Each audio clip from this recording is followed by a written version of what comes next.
আচ্ছা কোনছে আল্লাহ বড় না মানুষ বড়? ধরো গাদা, তুই কার হাতে কার জোড়া দেশ? কোড়ায় আল্লাহ আর কোড়ায় মানুষ। যেটা কবার কইছে ওইটা কন। আল্লাহ বড় না মানুষ বড়? আল্লাহই তো বড়। আল্লাহ বড়, তাহলে আল্লাহর কথা না হইনা মানুষের কথা শুনেন কে? তুই কি কইতাছস? কি আর আল্লাহর কথা মানে না মানুষের কথা মানে? হ্যাঁ, কি আর মানুষের কথা শুনেন তাই না? আমনে যে ওই দিনকে ডায়াবেটিসের রোগ নিয়ে যে হাসপাতালে গেলেন, ডাক্তার আপনার কত কিছু খাবার না করলো, সব কিছু না খাই এখন চলতেছেন।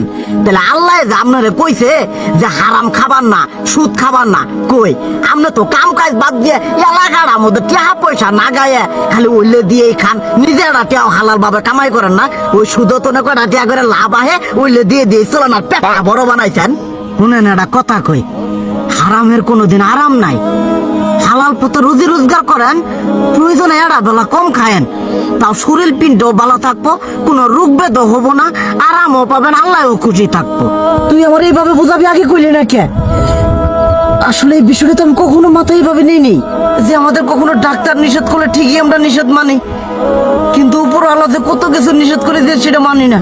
আর এই যে হারাম পথে টিয়া পয়সা কামাই করতেছেন, শরীরের মধ্যে দুনিয়া রোগ ব্যাত হয়েছে, দেখা যাইতেছে যা টিয়া হারাম পথে কামাই করতেছেন তার তো বেশি টিয়া মনে করেন জ্বলে যাইতেছে গা বেশি।